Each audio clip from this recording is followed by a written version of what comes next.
হয় ভগবান আসতে বাধ্য, কিন্তু আমরা ডাকার মতো ডাকতে জানি না, সেই জন্য তো ভগবানই সাড়া পাই না। তাই বৃন্দা দেবী কি করলেন, সেই মালাটা নিয়ে কোথায় গেলেন, না রাধা কুণ্ডে গেলেন। আর বৃন্দা দেবী হেন কালী আসিয়া সেখানে,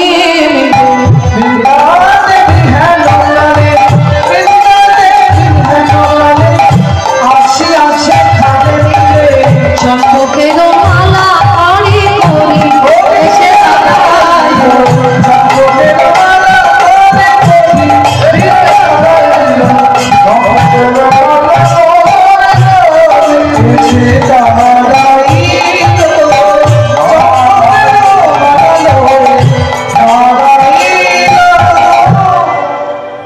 বৃন্দাবতী মনে মনে চিন্তা করলেন, এখানে ভক্ত আছে, ভগবান আছে। মাইরা, ভগবান কখন খুশি হয় বলুন তো? ভগবান কখন খুশি হয়? হরি বল, হরি বল। মাইরা, ভক্তকে যদি কেউ সম্মান করে, ভগবান তার প্রতি অত্যন্ত খুশি হয়। হরি বল, হরি বল। মানে যারা আমার চরণ পাবার জন্য, আমার চরণ পাবার জন্য যুগ যুগ ধরে সাধনা করে, তারা আমার প্রিয় ভক্ত নয়। হরি বল, হরি বল। তাহলে প্রভু তোমার প্রিয় ভক্তকে, মানে যারা আমার ভক্ত, আমার ভক্তেরও ভক্ত, এই জগতে তারাই হলো আমার প্রিয়। তাই আজকে বৃন্দাবতীতে কি করলেন, যেমনি সুবনের গলায় মালাটা পরিয়ে দিলেন, সেই মালাটা সঙ্গে সঙ্গে গোবিন্দের গলায় পরিয়ে দিলেন। যেমনি গোবিন্দের গলায় পরিয়ে দিলেন, প্রেম উদ্বেগে ধাই নয়নে যাই, অবশ হইল সব অঙ্গ,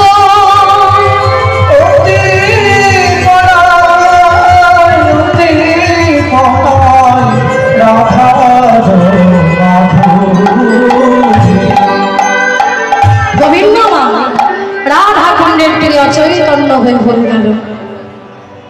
এইবার সুবল সখা গোবিন্দকে কোলে নিয়ে একটা ওমাইরা সুন্দর করে একটা কাপড় ভিজিয়ে দিয়ে সে চোখে মুখে দিয়ে বলছে, কানায় কথা বল, আজকে তুই যা বলবি আজকে আমি তাই করব। কেন জানিস, বনদাবানলে আর বিষ জলে, যেদিন বনের মধ্যে আগুন লেগেছিল, আর যেদিন কালীদহের জলে আমরা সবাই নেমেছিলাম, সেই দিন কে প্রাণ রক্ষা করেছিল ভাই? সেই দিন তো তুই আমাদের প্রাণ রক্ষা করেছিলি। ওরে ভাই, আজকে যে বলো বলিবি তাহাই, আজকে তুই যা বলবি আজকে আমি তাই শুনব।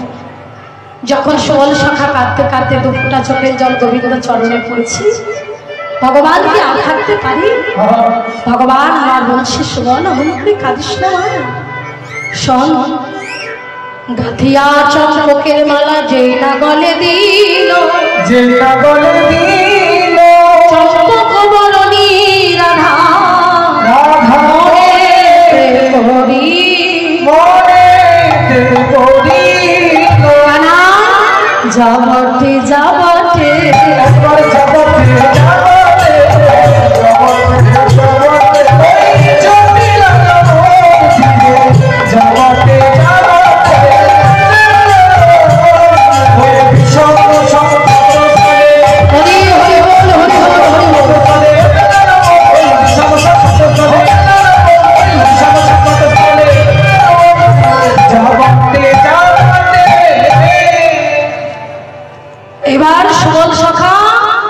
গোবিন্দের চরণের ধুলি মাথায় নিয়ে কোথায় চললেন, না জটিলা কুটিলার মন্দির।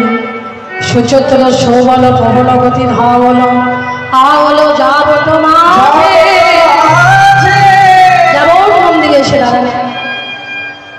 যাবত মন্দিরে এসে যেমনি দাঁড়ালেন, কুটিলা জটিলা কুটিলা, এই যে অসুবল, কি ব্যাপার, কোনদিন তো আসো না, আজকে কি মনে করে এসেছো? আর বলো না মা, কি হয়েছে কি? আর বলো না, আমাদের